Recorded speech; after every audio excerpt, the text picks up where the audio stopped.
초등학교 이전에는 엄마 아빠 앞에서 막 빨가벗고 막 장난치고 놀지만 초등학교만 딱 들어가면 어떻게 됩니까? 그것도 안 됩니다. 그런 것도 빨가벗기 가지고 보고 있으려고 해도 안 되고요. 그러면 안 되는 거죠. 애들은 딱 나이가 한 5살만 지나면은 자기가 남자라는 것, 여자라는 것을 의식을 하면서 아빠 앞에서 딸들은 자기 벗은 몸을 안 보이려고 하고 아들들은 조금 더 철이 없어서 지나서도 들어가기는 합니다만 그래도 초등학교 들어가고 나면은 엄마 앞에서 벗은 몸을 안 보이려고 하죠. 그러나 유일하게 성인이 되어서도 벗은 몸을 보여줄 수 있는 대상이 누구냐면은 남편과 아내입니다. 자, 그런데 이 남편과 아내가 벗은 몸이 부끄러움을 느낀다. 무슨 일이 일어났겠습니까? 무슨 일이 났겠어요? 가정이 파탄되는 순간. 그때는 벗은 몸을 보이는 게 싫어지죠. 바로 그 현상이 지금 여기에 나타나버린 거예요. 그 현상이 나타나버린 거예요. 그 다음에 두 번째 무슨 일이 나냐면 똑같은 일이 또 이어서 일어나는 건데 이번에는 그래서 둘이가 말입니다. 막 벗은 걸 알고 막 부끄러워가지고 당신 몸매가 왜 이래 이렇게 말해준 것도 아니고 어휴 제법 살이 많이 쪘네 이런 거 하는 것도 아니에요. 근데 저끼리 그냥 부끄러워가지고 무화과 나무잎을 가지고 가렸다는데 우리 무화과 나무잎 다 알지 않습니까? 차라리 저 폴라타너스 이파리로 가리는 게 훨씬 낫지. 무화과 나무는 이렇게 들어가가지고 가렸는지 말았는지 하는 그게 무화과 나무 이파리잖아요. 그걸 가리고는 가렸다고 있는 이 아이고 이 불쌍한 인간들 참 어떻게 하면 좋겠습니까? 그런데 또 다른 현상이 또 일어났습니다. 그게 뭐냐면 하나님께서 동산을 거니시는 소리를 듣고 아담과 하와가 어떻게 했습니까? 나무 밑으로 숨어 들어갔습니다. 왜 숨어 들어갔을까요? 10절에 보십시오. 하나님께서 어디에 있느냐? 그렇게 말하니까 이르되 내가 동산에 하나님의 소리를 듣고 내가 벗었으므로 두려워하여 숨었나이다 이렇게 말합니다. 이게 무슨 의미인지 아시겠습니까? 이건 더 심각한 거예요. 아담과 하와가 부부간에는 무화과 나뭇잎으로 아슬아슬하게 가린 그걸로라도 서로의 부끄러움을 좀 희석시킬 수 있는 그런 게 됐는데 지금 무화과 나뭇잎으로 자기 몸들을 가리고 있음에도 불구하고 하나님의 소리를 들으니까 그 하나님 앞에서는 이 정도 가지고 안 돼가지고 나무 밑에 들어가서 숨겨야 될 정도로 강력한 부끄러움이 느껴지는 거예요. 자, 이건 뭘 의미하는 거냐면 여러분 여기에 아담과 하와가 벗은 줄 알고 무화과 나무잎을 엮어 치마로 삼았더니 요거는 남편과 아내, 아담과 이 두 부부의 관계가 파괴가 됐다는 것을 보여주는 겁니다. 자, 그럼 하나님과의 관계는 어떻게 되겠습니까? 더 강하게 파괴가 되어서 무화과 나뭇잎으로 가려서는 안 되고 나무 밑으로 들어가서 내 자신을 숨겨야 될 정도로 하나님과 아담과 하와의 관계가 파괴가 되어버린 거예요. 엄청난 결과가 나온 것이죠. 자, 이게 첫 번째 결과입니다. 자, 그 다음에 두 번째 결과가 뭐냐면요 11절에서 13절에 기록되어 있습니다. 자, 11절에서 13절에 기록되어 있는 거 요걸 말하기 전에 자, 여러분들이 무엇을 하나 생각하셔야 되느냐면요 창세기 3장 15절 다 아시죠?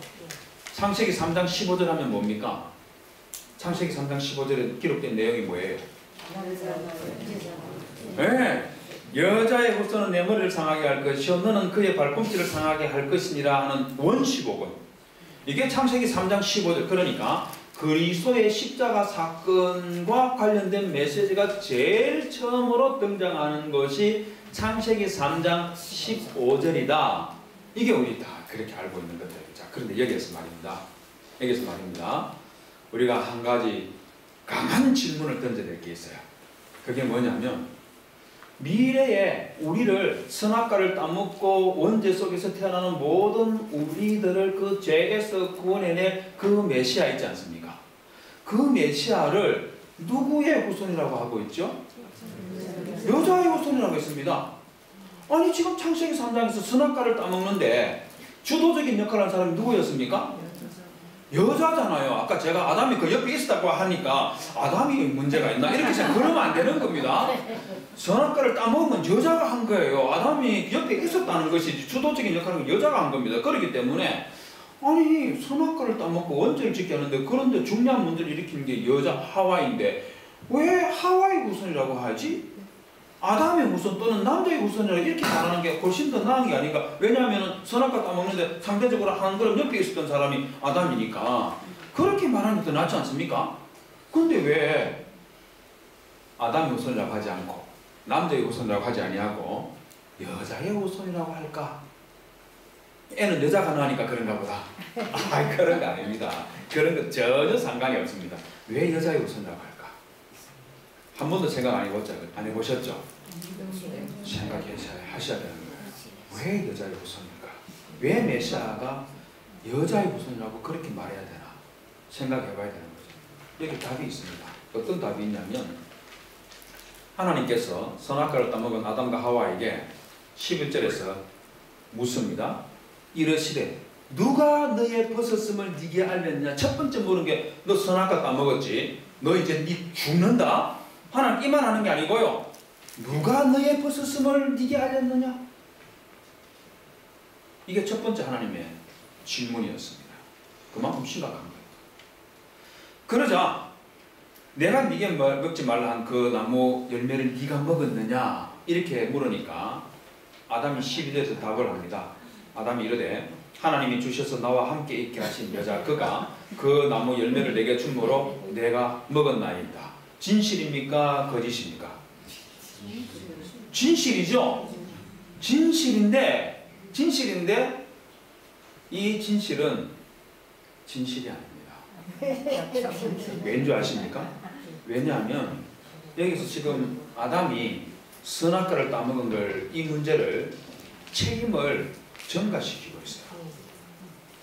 선악과를 따먹으면 안 된다고 했던 언약을 체결한 건 하나님과 아담이 리더가 돼서 언약을 체결했었기 때문에 언약을 파괴한 것에 대한 아담이 책임지는 말을 해야 되는데 그렇게 하지 아니하고 아담이 뭐라고 말하고 있냐면 여자를 그냥 여자라고 하지 아니하고 하나님이 주셔서 나와 함께 하신 여자 이렇게 말하면서 여자가 선악과를 따서 내한테 줬기 때문에 여자의 책임이 있습니다. 이렇게만 말하는 것을 끝나지 아니하고 이 여자를 하나님이 주셔서 나와 함께 있게 하시니라고 하면서 하나님과 여자가 책임이 있다는 거예요. 선악과 따먹은 일에 책임에 하나님과 여자가 있다는 겁니다. 자, 그럼 이게 제가 거짓이라고 했습니다. 왜 진실인 것 같지만 거짓이라는 거예요. 왜 진실인데 거짓이라고 제가 말했냐면 자, 여러분 선악과를 따먹게 하는 일에 가장 큰 문제를 야기하는 존재가 누구입니까? 누구예요? 뱀! 사단이잖아요. 사단이 선악과를 따먹게 해서 그래서 이 사단이 일어난 거잖아요. 그래서 아담은 뭐라고 말했어야 되느냐 하면 사단이 우리에게 거짓말을 해서 그래서 이 선악과를 따먹었습니다고 하는 이게 제일 정확한 정답이에요. 그 말 안 했다는 겁니다. 그 말 안 했다는 겁니다. 대신에 책임을 하나님과 하와에게 전가를 시켜버리는 거예요. 책임은 자기는 회피를 하는 거예요. 저는 잘못한 게 없습니다. 하나님과 여자가 줘서 하와가 줘서 제가 이거 다 먹은 거니까 저는 책임이 없습니다. 이렇게 뒤로 빠지는 모습을 보여주고 있는 거예요. 그래서 남자의 야비함은 벌써 이때부터 나타나기 시작했습니다. 이때부터. 자, 그 다음에 보실까요? 제가 13절에 보면 이번에는 하나님께서 하와에게 이것도 질문하는 순수가 묘합니다. 왜 묘하냐면요. 선악과를 따먹는 이 일을 주도한 것은 하와였지만 신문을 할 때는 하나님께서 누구에게 먼저 하고 있냐면 하와에게 먼저 하는 것이 아니라 아담에게 먼저 하고 있습니다. 왜 그런지 아시겠습니까? 언약의 당사자가 아담이었기 때문에 아담의 언약의 리더였기 때문에 그래서 아담에게 먼저 질문을 한 거예요. 그 다음에 하와에게 묻고 뱀에게는 아예 질문 자체를 안 합니다. 왜냐하면 물어볼 가치가 없는 존재이기 때문에. 그래서 바로 심판으로 바로 가버리는 거예요. 그 다음에 하와에게 여호와 하나님이 여자에게 이르되 네가 어찌하여 이렇게 하였느냐. 여자가 이르되 뱀이 나를 꿰물어 내가 먹었나이다. 이렇게 말합니다. 진실입니까? 거짓입니까? 진실이죠. 자, 그런데 이 진실 속에는요. 우리 한글에서 표현한 것보다 더 깊은 내용이 들어가 있습니다. 우리 한글 성경에서는 꿰다라고 하는데 깨다라는 말이 좋은 의미는 아니지만 이게 중립적인 표현입니다. 뭐 누구를 꿰어서 뭘 같이 하겠다 이렇게 말하면 나쁜 짓을 하게 하면은 나쁜 의미가 되겠지만 이 사람을 꿰가지고 여행을 떠났다. 꿰다는 말이 나쁜 겁니까? 좋은 겁니까? 나쁜 거 아니잖아요. 여행 같이 간 게 뭐가 나쁜 겁니까? 야야 나는 여행 같이 가자 이렇게 막 꼬셨어요. 그럼 문제가 되는 겁니까? 그리고 내가 저 여자가 너무 마음에 들었고 꼬셔가지고 데이트도 하고 그러다가 결혼을 했다. 이 꼬신 게 나쁜 겁니까? 좋은 겁니까? 아, 꼬신 거는 나쁜 건데 결혼 안 되는 좋은 거다. 선을 보고 결혼해야지 왜 그걸 꼬셔가지고 결혼하냐. 그럼 나쁜 거다. 예, 그렇게 말하면 제가 달리 할 말이 없습니다만, 네, 그런 걸 좀 감안하지 않고 그냥 평범하게 생각한다면은 상대방에게 말을 해서 뭔가를 같이 한다는 것, 이건 좋은 의미일 수도 있고 나쁜 의미도 있을 수가 있는 거예요. 자, 그런데 하와가 하나님께 했던 말은요, 이런 중립적인 표현을 쓴 게 아닙니다. 히브리에서는 뭐라고 써놨냐면, 여기 보십시오. 요거는 아담이 하는 말이고, 자 여기 보십시오. 여기 보시면 뭐라고 했냐면은요, 우리 한국에서는 뱀이 나를 깨물어 해놨는데 히브리에서는 히시아니라는 요 표현을 씁니다. 자, 요 표현은요, 나사라는 표현 히브리어 동사인데, 요건 의미가 뭐냐면 여기 영어 성경에 뭐 디시브라 해놨죠. 쏘기다입니다. 꿰다는 말이 아니고 쏘기다는 말을 했는데 우리 한글 성경에서는 쏘기다라고 그렇게 번역해주면 될 텐데 그렇게 하지 아니하고 꿰다라고 번역해놔버린 거예요. 자, 쏘기다라는 말을 할 때 하와 자신은 어떤 존재라는 겁니까? 쏘은 자죠. 피해자라는 겁니다. 사탄은 어떤 자입니까? 쏘긴 자, 가해자가 되는 거예요. 무슨 의미인지 아시겠습니까? 표현이 꿰다는 말과 쏘기다는 말에는 천지 차이가 나버리는 거예요. 그런데 하와는 쏘기다는 말을 했는데 우리 한글 성경 번역할 때 왜 이러는지 모르겠어요. 그냥 좀 있는 그대로 번역해주면은 훨씬 좋을 텐데 꿰다 이렇게 해버리니까 꿰다는 말 조금 나쁜 뉘앙스로 말하면 안 좋은 의미일 수도 있겠지만 그러나 중립적인 표현을 왜 여기서 쓰냐는 거죠. 하와는 그보다 훨씬 더 강한 말을 씁니다. 뱀이 나를 쏘겠습니다. 쏘갔다는 거죠. 쏘갔다. 자, 이 말 속에는 심각한 내용이 들어가 있습니다. 뱀은, 사단은 쏘긴 자예요. 나는 쏘긴 당한 자입니다. 이는 뱀하고 여자하고 관계가 어떻게 된 관계이겠습니까? 처음에 창세기 3장 1절에서 5절까지에는요, 뱀이 말입니다. 하와에게 하나님이 너 안 죽는데 하나님처럼 될까봐 그래서 너희들 못 먹게 한 거야 막 이럴 때 하와가 눈이 반짝반짝하면서 선악과를 막 까먹으면서 말입니다. 하나님이 거짓말했구나. 하나님은 거짓말쟁이야. 뱀의 말이 맞아. 이러면서 마치 뱀하고 여자하고 하와가 둘이가 하나가 딱 돼가지고 하나님이 거짓말쟁이라는 것을 증명하기 위해서 해보자는 그런 마음을 가지고 선악과를 딱 까먹어 버렸었어요. 자, 그런데 여기서는 지금 뭐라고 하고 있냐면은 하나님이 거짓말한 게 아니고 뱀이 나에게 거짓말했다. 그래서 내가 쏘갔다 이렇게 말을 해버리는 겁니다. 요게 큰 문제가 아니에요. 그래서 그 다음에 하나님께서 뱀을 저주하시면서 뱀에게 네가 이렇게 하였으므로 네가 모든 가축과 들의 모든 짐승보다 더욱 저주를 받아. 요게 의미가 뭐라는 것도 제가 설명을 드리고 싶은데 그러면 시간이 너무 많이 가니까 점프하고요. 배로 다니는 저주를 받아 배로 다니고 살아있는 동안 흙을 먹을지니라. 요거 문자 그대로 받아들이면 절대로 안 됩니다. 요거 비유적인 말이에요. 비유적인 말. 즉 무슨 말이냐면 가장 천박한 존재가 됐다. 그 말입니다. 어떤 제가 기사 보니까 그 뱀의 요 다리가 있는 거 이거 보고 야 이거 봐라. 원래 뱀은 네 다리로 걸어 다녔는데 에덴 동산에서 선악과 따먹고 그때 하나님의 저주를 받아서 기어다니게 되었다고 하더라. 성경의 말이 맞네. 다 헛소리입니다. 그런 게 없습니다. 만약에 이게 맞으려면은 앞에 보십시오. 뭐라 해놨습니까? 뱀은 뭘 먹는다고요? 흙을 먹을지니라 해놨죠? 뱀이 흙 먹고 삽니까? 뱀이 흙 먹고 살아요? 아니잖아요. 그런 뱀이 어디 있어요? 생명체를 먹고 살지. 개구리를 잡아먹든 쥐를 잡아먹든지 그렇게 뱀이 먹고 살지 어떻게 흙을 먹고 삽니까? 이건 그래서 이걸 보고 말입니다. 문자 그대로 뱀이 말입니다. 사탄이 4다리가 있었는데 저주를 받아가지고 다리는 사라져버리고 그 다음에 그때까지만 해도 뭘 맛있는 걸 뭘 먹고 살았는데 이제는 흙만 먹고 살게 됐다. 이건 말도 안 되는 소리를 왜 해야 되는지 모르겠어요. 그래서 이거는 이런 거 여러분 생각할 필요가 없습니다. 이거는요 미가서 7장 6절에 보면 하나님께서 유대인들을 공격했던 여러 나라들이 나중에 하나님 앞에 가장 비굴한 모습으로 하나님 앞에 나와서 굴복하는 그 모습을 말하면서 그들은 뱀처럼 뒷걸을 핥으며 땅에 기는 벌레처럼 떨며 나는 이런 말 하는데 요거하고 똑같이 생각하시면 됩니다. 뱀이 교만해가지고 가장 높은 자인 것처럼 되어보려고 했는데 하나님의 저주를 받아서 동물들보다도 더 천박하고 미천한 그런 존재가 되었다는 그것을 상징적으로 말하기 위해서 배로 기어다니고 그리고 흙을 먹고 산다 이 말을 한 거지 실제로 그렇다는 말 아닌 거예요. 그 상징적인 것과 구분을 해야 되는데 구분을 못하는 사람들이 많이 있는 그런 아쉬움이 있습니다. 자, 그 다음에 15절에 가면은요 15절에 가면 저기 보시면 원시복음안에 원래 하나님께서 3가지를 말씀하셨는데 안타깝게도 우리 목사님들이나 또 신학자들이요 이 3가지 전부 다를 안 보고 요 파란색으로 되어 있는 요 원시복음 요것만 딱 보는 거예요. 요것만 보는 거예요. 요것 말고 2가지가 더 있습니다. 첫째가 뭐냐면 15절에 보십시오.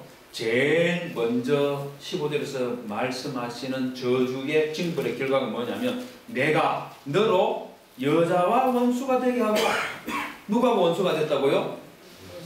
여자, 사탄과 여자가 원수가 된다는 겁니다. 적대적인 관계가 된다는 거예요. 자, 이 적대적인 관계 13절에서 이미 뱀이 나를 깨물어라고 말할 때 이미 하와가 뱀이 나를 속였습니다. 이 말할 때 이미 적대감을 표출을 했습니다.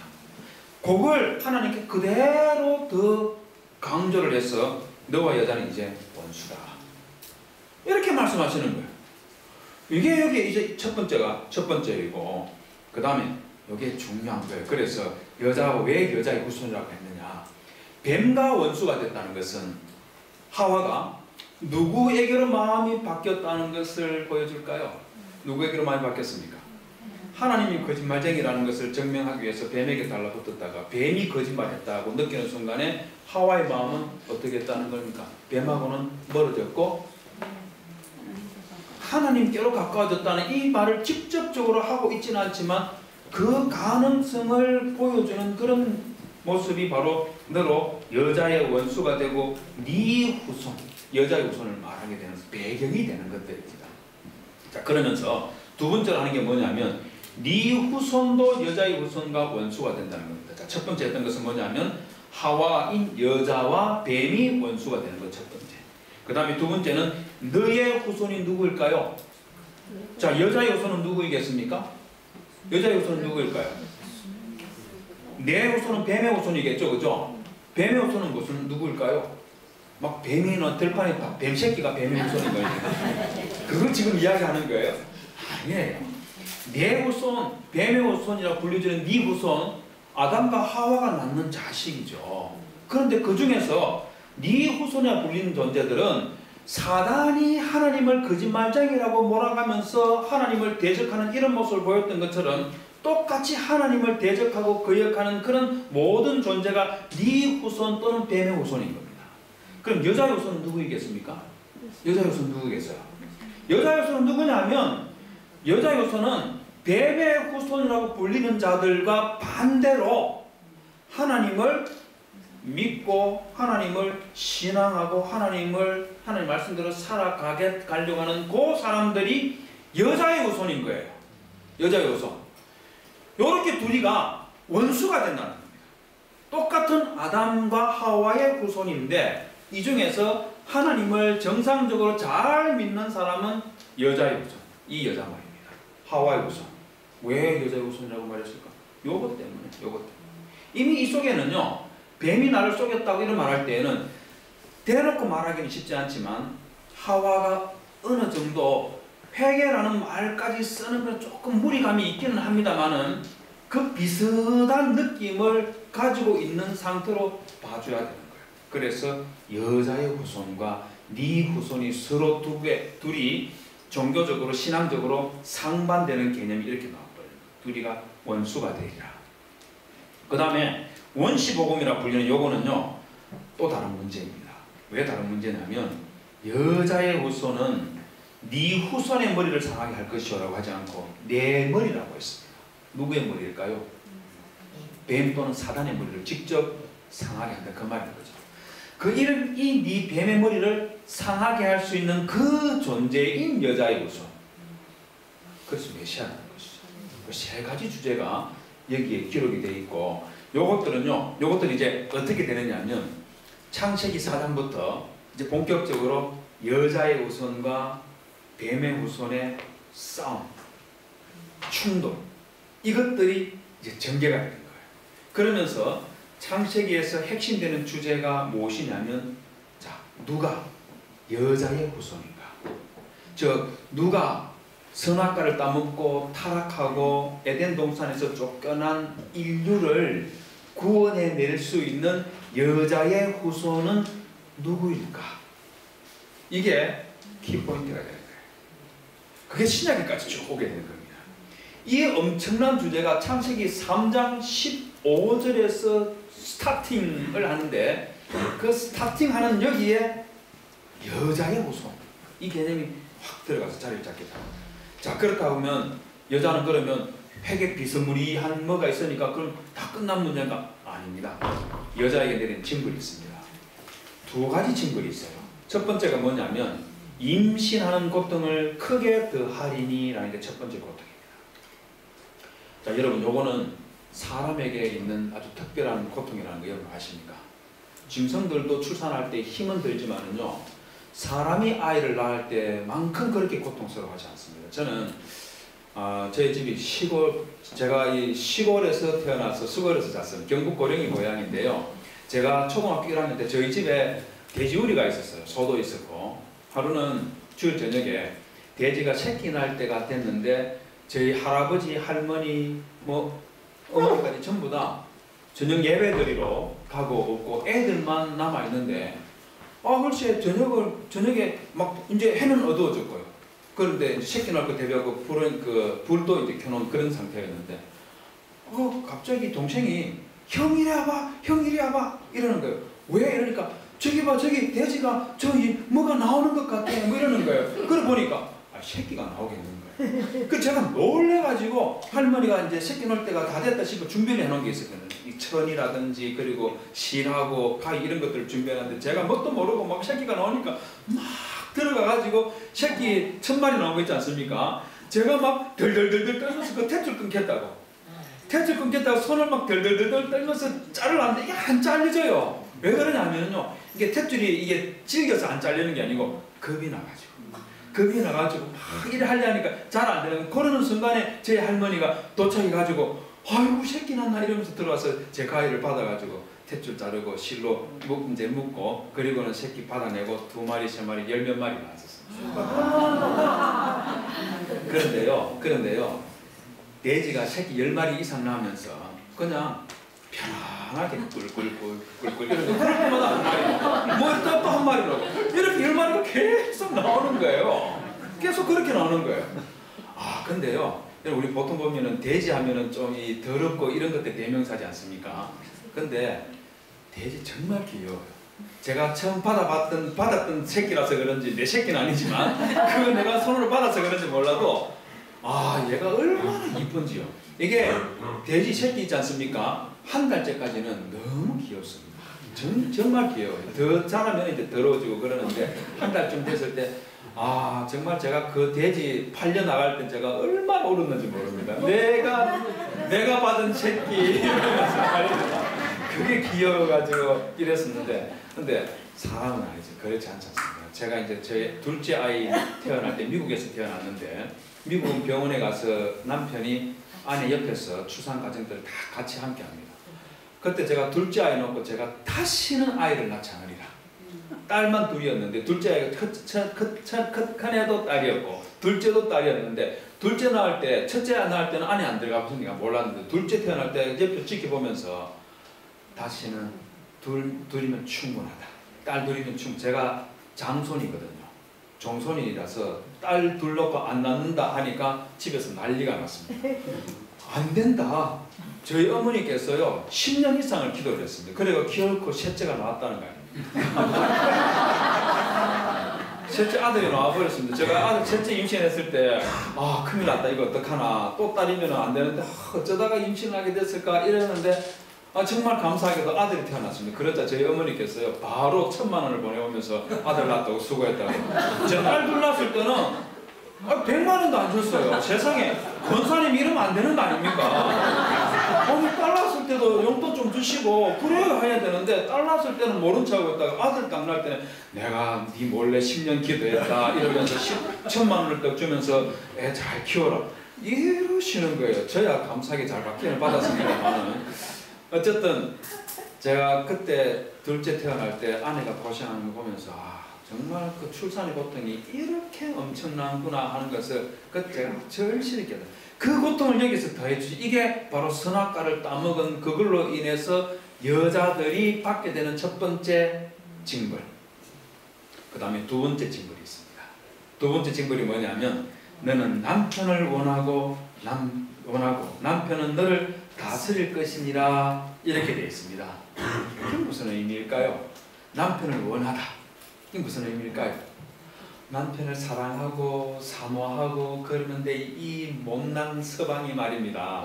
이 아내의 이 마음을 헤아려 주지 않고 그저 늦게 들어오고 말입니다. 여러분들 남편들 안 그랬지만 술 먹고 들어와가지고 그냥 행패나 부리고 하는 이 못난 남편, 이걸 지금 이야기할까요? 이거 지금 이야기하는 겁니까? 아니에요. 여기 원한다 하는 이 말의 히브리어가 뭐냐면요, 테수카라는 요 표현입니다. 요 테수카라는 표현, 창세기 4장 7절에도 사용되는데, 죄가 문에 엎드려 있느니라, 죄가 너를 원하나 하는 요 표현, 요거 똑같은 표현이 있는 것이죠. 죄가 너를 원한다. 이게 무슨 말이겠어요? 어떤 식으로 죄가 원한다는 말이겠습니까? 자, 여기는 테수카라는 요 표현은 어떤 표현이냐면요, 이 사자나 맹수들 있지 않습니까? 맹수들이 배가 고플 때 그때 먹을 게 저기 있어요. 저걸 잡아먹으려고 하는 그 마음 있지 않습니까? 요게 바로 테수카라는 요 말의 의미입니다. 바로 이런 모습. 서로 잡아먹으려고 하는 이런 모습. 이게 바로 테수카인데, 너는 남편을 원하고 할 때 원한다는 이 의미를 가지고, 그래서 안타깝게도요, 선악과를 따먹고 나서 하나님께서 만드신 이 가정에 무슨 문제가 생겨났느냐 하면은, 아내들이 남편과 경쟁해서 주도권을 잡으려고 하는 이 다툼이 비로소 여기서부터 이미 시작을 하는 거예요. 주도권 다툼 많이 해보셨죠, 그죠? 남자들은 남자들대로. 저는 어릴 적에, 지금은 그런 말 하면 절대로 안 되는데, 제가 결혼할 때 그때쯤만 해도, 야, 너 아내 초기에 잡아야 된다. 안 그래도 평생 끌려다닌다. 이런 말 들으면서 결혼했어요. 요즘은 그런 말 안 하죠, 그죠? 그런 말 들으면서 결혼했습니까? 지금 한 30대 초반 되신 분들 혹시 그런 적 있습니까? 그런 거 없죠? 요즘 그런 말 안 하죠? 들었습니까? 그러면 굉장히 수고적이신 그런 환경 속에서 자라났다, 그렇게 봐야 되는데, 그러면 안 되는 겁니다. 어쨌든 지금 아내가 말입니다, 남편과의 경쟁에서 주도권을 잡고 가정을 이끌어 가려고 하는 이런 욕심이 늘 도사리고 있는 거예요. 그런데 하나님께서 뭐라고 하냐면, 너는 그런 남편에 대해서 그런 마음을 가지고 있겠지만 남편은 너를 다스릴 것이냐, 이렇게 말해요. 이게 버린 거예요.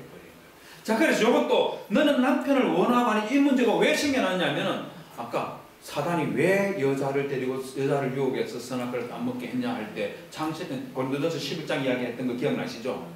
아내가 언약의 질서상 남편이 리더이고 아내는 그 다음이었기 때문에, 그래서 그 마음을 이용한 걸로 고린도서 11장이 말한다고 그렇게 제가 말씀드린 얘기도 보십시오. 너는 남편을 원하고 라고 하면서 선악과 따먹을 때 그때 있었던 그 마음을 더 증폭을 시켰어. 패밀리 안에서 아내가 주도권을 잡으려고 하는 이게 더 강렬해진다는 거죠. 그러나 그럼에도 불구하고 하나님께서 선악과 따먹은 그 결과로, 네가 아무리 그래봤자 남편이 네를 다스릴 것이다, 징벌로 줍니다. 자, 이 말 듣고 여러분, 야, 선악과 따먹은 결과로 징벌이 이랬으면 그러면 집에 돌아가서 내가 여보 앞으로 조심하세요. 이래도 되는가 보다 이렇게 생각하면 안 되는 겁니다. 비록 선악과 사건의 결과가 이렇게 됐지만 우리는 예수 그리스도를 믿을 때에 선악과 사건 그 이전으로 돌아가려고 하는 그런 신앙 공동체가 교회 공동체지 않습니까? 그래서 이게 징벌의 결과이고, 그래서 이와 같은 근성들이 우리 믿는 성도들의 가정에도 여전히 있겠지만 이걸 잘 다스리는 것, 잘 다스려서 이와 같은 문제가 일어나지 않도록 하는 그게 기독교인들의 가정에서 해야 되는 일들이죠. 그래서 서로 존중해야 되는 것, 서로 사랑해야 되는 것, 이게 우리에게 꼭 필요한 것이죠. 그리스도의 마음으로 가정을 돌보고 살피는 이것들이 우리에게 필요한 것들인 것입니다. 그 다음에 아담 심판의 결과로 아담에게는 무슨 일이 나느냐?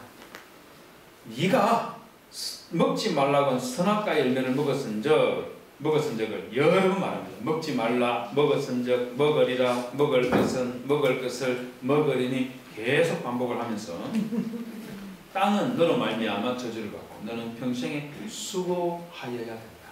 즉 땅을 일구고 하는 이런 것들은 원래 하나님께서 식물 세계를 다스리는 주 대심의 표현이었고 왕 같은 존재로서의 그 모습이었는데, 선악과 사건 이후에 무슨 일이 일어나느냐면 여전히 그와 같은 기능은 남아있는데 대신에 뭘 해야 된다고요? 수고를 해야 된다. 땀을 흘려야 된다. 고통도 따른다는 겁니다. 슬픔도 당연히 따르는 것이죠. 그 다음에 너는 흙이니 흙으로 돌아갈 것이다. 죽는다는 말을 완곡하게 이렇게 표현을 한 것이죠. 이게 선악과를 따먹은 그 결과로 뱀에게, 그리고 하와에게, 그리고 아담에게 주어진 징벌인데, 이 징벌 속에 창세기 3장 15절을 통해서 하나님께서 구원의 메시지를 딱 집어넣어요. 기가 막힌 거죠. 기가 막힌 거죠. 이게 구원의 메시지라는 것을 우리가 어떻게 확인할 수 있냐면 요것까지만 하고 좀 쉬겠습니다. 창세기 3장 20절에 보면 하나님께서 아담과 하와에게 징벌의 내용을 다 말하고 난 다음에 아담이 뜬금없이, 제가 보고 좀 뜬금없이 뭐라고 하느냐면 하와를 보고 당신 이름 하와라고 부를게요. 하와라고 이름을 불러주고 있습니다. 이유가 뭐냐면 그는 모든 산자의 어머니가 됨이더라 이렇게 말합니다. 즉 하와 때문에 모든 하나님 앞에서 살아갈 수 있는 자들의 어머니가 하와가 된다는 거예요. 하와가 그 존재가 된다는 겁니다. 하와가 가지고 있는 신앙, 하와가 낳을 그 아이가 할 그 역할, 이것들을 아담이 고백하듯이 이름을 붙여주는 거예요. 그래서 이 내용들을 잘 봐야 되는 거예요. 선악과를 따먹는데 그 문제를 일으킨 사람도 하와였고, 구원 역사에 있어가지고 중요한 역할을 하게 되는 것도 역시 또 하와가 되는 거예요. 이게 창세기 3장에서 보여주는 건데, 이걸 있는 그대로 보지 않고 자꾸 우리는요, 우리가 생각하는 그 방식대로 이것들을 자꾸 읽어내려고 하고 있어요. 자, 여기에 구원의 역사가 있다는 것 전적으로 보여주는 게 어디냐면 디모데전서 2장 11절에서 15절에 있는 말씀입니다. 여기 보면은요, 요것 때문에 우리 고신이나 합신이나 총신 같은 교단에서 여자 목사를 세우지 않는 이유가 여기 있습니다. 여기 보면은요, 뭐라고 했냐면 여자는 1절 순종함으로 종용히 배우라 이렇게 말. 여기에서 여자는 사실 여자라고 하면 안 되고요, 아내입니다. 아내. 왜냐하면 이어지는 내용들이 남편과 아내에 관한 문제예요. 여기 보시면 아내는 1절 순종함으로 종용히 배우라. 아내의 가르치는 것과 남편을 주관하는 것을 허락하지 아니하노니 오직 종용할지니라. 이는 아담이 먼저 지음을 받고 이와가 그 후며 아담이 게임을 보지 아니하고 여자 하와가 게임을 봐 죄에 빠졌느니라. 자, 그 다음에 보십시오. 15절에 그러나 여자들이 만일 정절로서 믿음과 사랑과 거룩함에 거하면 그 해산함으로 구원을 얻으리라 이렇게 하는데, 요거 여러분 이해를 잘 하셔야 돼요. 이게 성경 번역 잘못된 겁니다. 15절은 번역이 잘못됐어요. 어떻게 번역이 잘못됐냐면요, 이거 잘 보십시오. 여자들이 해산만 하면 구원을 받는다. 교회 안 다니고 예수 그리스도 안 믿어도 애만 나오면 구원을 받는다. 이 말로 돼버리는 거예요. 이 말도 안 되는 소리죠.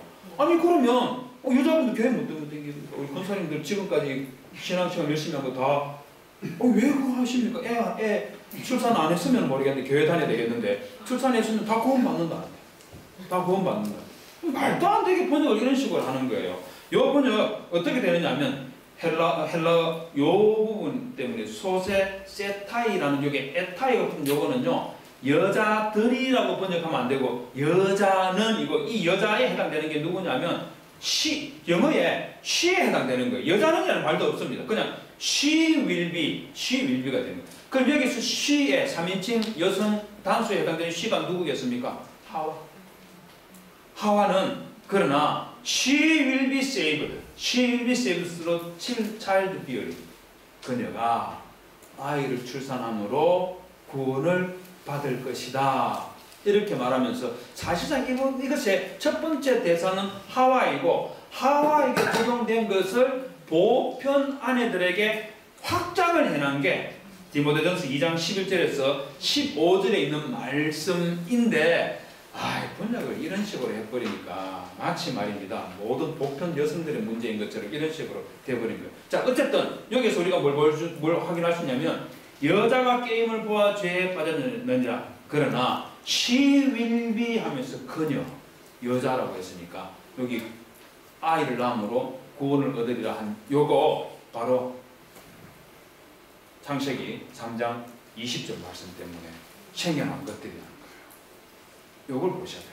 그래서 창세기 3장 15절이 원시복음이고 그 원시복음의 메시지의 의미를 아담이 정상적으로 알았기 때문에 20절에서 이와 같은 고백을 담은 이름을 하와에게 지어줬다. 이해가 되겠죠? 그죠? 자, 질문 있으면 질문해 보십시오. 질문 있습니다.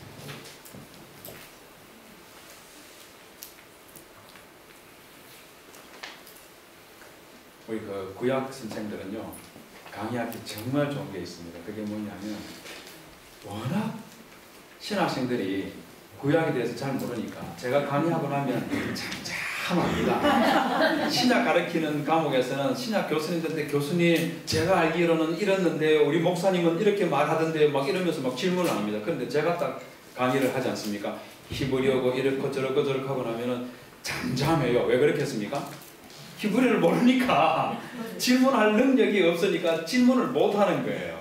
그래서 제가 굉장히 편합니다. 지금 똑같은 현상이 지금 여기 쓰려고 있는 것 같은데 손을 들었습니다. 2번씩이나 들었습니다. 너무너무 감사합니다. 제가 저분을 먼저 눈으로 봤기 때문에 제게 먼저 기회를 드리겠습니다. 말씀해 보십시오. 이거 아까 그 선악과를 따먹은 증거로 하와는 이렇게 남편을 원하고 그럼에도 불구하고 이제 다스림이 이제 증거이다라고 말씀하셨는데 예수님의 피로 원죄 이전으로서의 가정을 회복하는 것이 옳다 이렇게 말씀을 해주셨잖아요. 근데 지금 디모데전서 2장 11절에서 15절은 그것을 근거로 여성 목사를 세우지 않는다라고 이제 말씀하셨는데 이 부분은 그 예수님의 적용이 안 된 건지. 요거는 죄의 개념이 아니고 여기서는 무엇 때문에 사실 이걸 하고 있냐면요. 여전히 여성들에게 문제가 있어가지고 그래서 여성들을 열등하게 보고 있기 때문에 그래서 이걸 하는 게 아니고 이 제도를 사도 바울이 이 말을 하면서 무엇을 교회들이 지속적으로 기억하기를 원하느냐면요. 선악과 사건, 그 원죄 사건을 지속적으로 생각하면서 죄 가운데 빠지지 않도록 하기 위한 장치로 이걸 하는 거예요.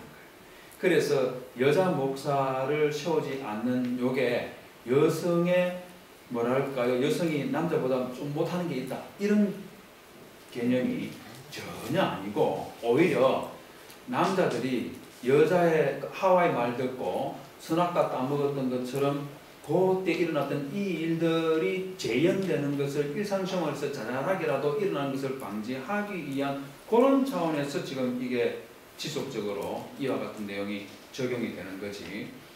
누가 우월하고 누가 열등하고 평등하냐 안 하냐 이런 개념 때문에 이걸 말하는 건 전혀 아니다는 것을 알아두십시오. 이건 전적으로 원죄 사건이 재현되는 것을 방지하려고 하는 그런 차원에서 이게 주어진 것이고, 고린도전서 11장 거기서 여자가 모자 쓰는 이것도 다시는 원죄 사건, 선악과 사건이 반복되지 않도록 하기 위한 그런 차원에서 장치이지, 그걸 통해서 누군가를 더 억압하려고 한다거나 누군가의 지위를 더 높이려고 하는 이런 문제가 아니다 하는 요거를 참고해서 알아두시면 되겠습니다.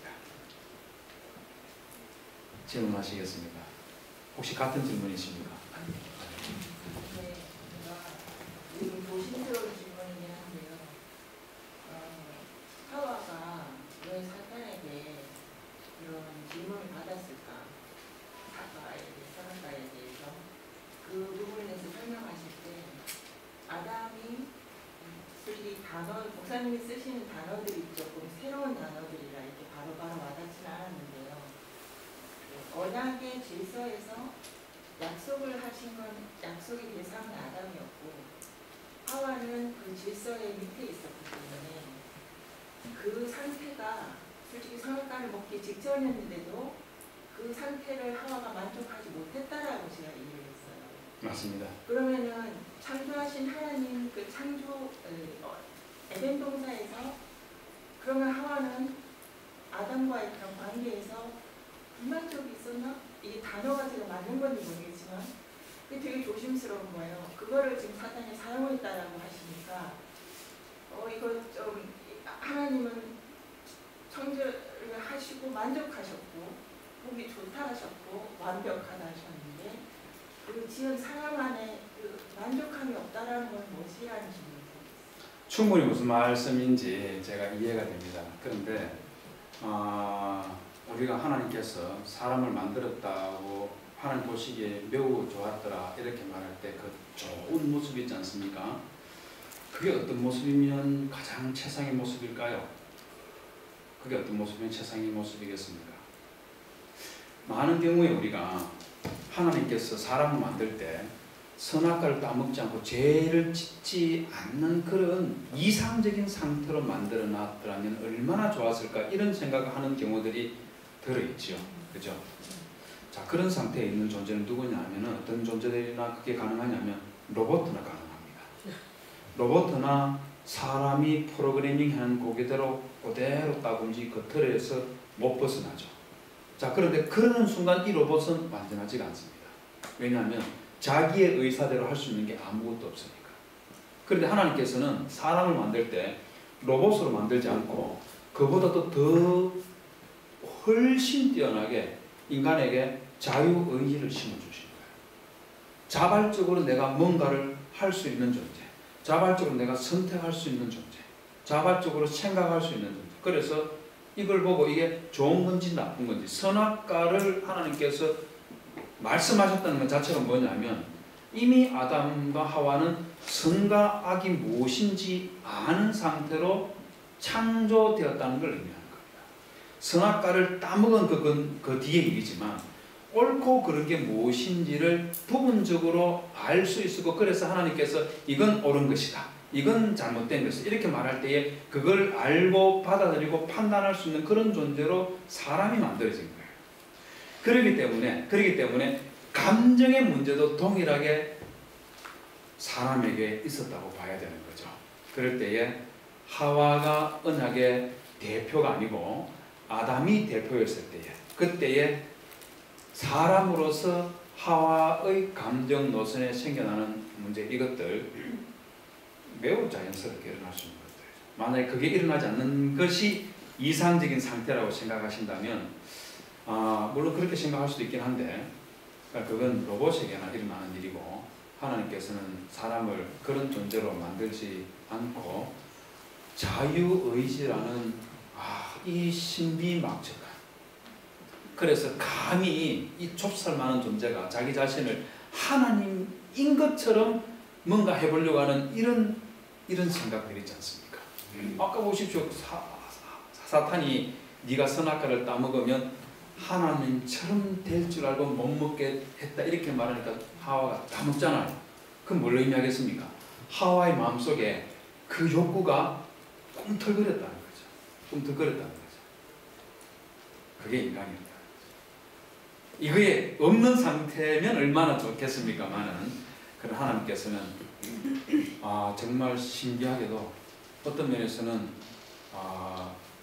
이해가 안 되는 부분이 있을 수 있겠지만 그러나 그걸 우리에게 주셨다는 거죠. 자유의지를 주셨다. 놀라운 것들입니다. 자유의지를 우리에게 줬다는 거는요. 이건 저 같으면 자유의지 안 줄 것 같아요. 딱 만들어 놓고 내 말 100% 듣는 강아지 한 마리 딱 키우지, 말 안 듣는 자식, 진짜 짜증날 때 많이 있지 않습니까? 그런데 우리 하나님은 말 잘 듣는 강아지를 선택한 게 아니라 자유의지를 가진 사람을 선택해서 창조하셨다. 그게 하나님께서 우리에게 베풀 주시는 엄청난 은혜인 거죠. 엄청난 말로 형용할 수 없는 그런 혜택을 우리가 본 거죠. 근데 이 혜택을 왜 그런 혜택을 주시나, 안 주셔도 되는데 이렇게 생각하면 그건 어떻게 할 수가 없는 겁니다. 제가 이렇게 말해도 풀리지 않는 거는요, 달리 방법이 없습니다. 하나님께서 하신 이 모든 일들에 대해서 100% 완벽하게 만족할 수 있는 답을 만들어내는 것은 현실적으로 불가능합니다.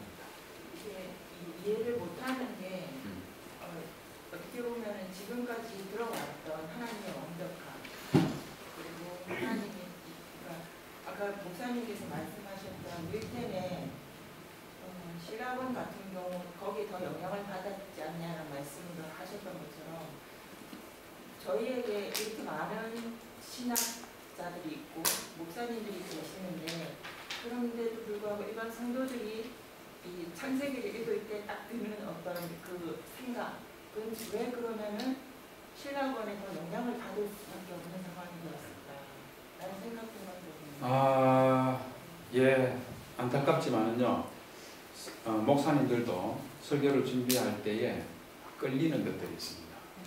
좀 더 매력적이고, 좀 더 성도들에게 감동을 줄 수 있고, 재미있게 할 수 있는 이런 것들에 자꾸 끌리게 마련입니다. 이건 뭐 목사님들이 잘못됐다는 게 아니고 사람은 그럴 수밖에 없어요.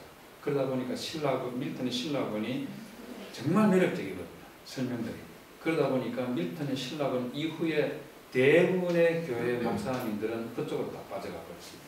그러면서 성경에서 말하고 있는 것들을 있는 그대로 보려고 하지 아니하고 자꾸 편견을 가지고 보는 이런 것들이 지금까지 계속해서 내려오고 있습니다. 제가 시도한 거는요, 그런 것들 일단 좀 옆으로 밀쳐놔놓고 성경에서 말하고 있는 게 뭔지, 그리고 성경 창세기가 아니더라도 에스겔서라든지 고린도전서 11장이라든지 디모데전서 2장이라든지 이런 곳에서 창조 때에 또는 선악과 사건 때에 일어났던 그것과 관련해서 하는 이 말씀들이 창세기 3장과 연관을 지었을 때 어떤 의미를 가질까? 이것들을 조금 더 완벽한 객관성을 유지할 수는 없겠지만 그래도 이것들에 비춰가지고 성경은 성경으로 이해하고 풀어나가는 요거를 좀 해보자 하는 게 저의 취지이고, 제가 쓴 주석들은 전부 다 그런 식으로 주석 작업들을 해놨습니다. 좀 이전에 왔던 것, 알고 있는 것들하고 좀 차이 나는 것들이 있을 수도 있긴 한데, 그럼 저는 생각하기에 이전에 신학자들이 무엇을 말했는가도 중요하지만, 그러나 그보다 더 중요한 것은 성경이 뭐라고 말하는가. 이게 사실은 더 중요한 겁니다. 그래서 제가 설명드린 것들은 일단은 성경 밖으로 빠져나가지 않고 성경 안에서 가능하면 설명을 해보려고 시도를 한 것들인데요. 저 자신이 여전히 부족한 것이 많아서 완전한 그런 답변을 드리기에는 제 역량이 그리 미치지를 못하는 게 아쉬웠다. 죄송합니다. 또 질문하실 분 있습니까? 좀 쉬어야 안 되겠습니까? 지금 벌써 9시입니다. 그래서 일단 10분까지 좀 쉬도록 하겠습니다. 그렇게 하는 거죠.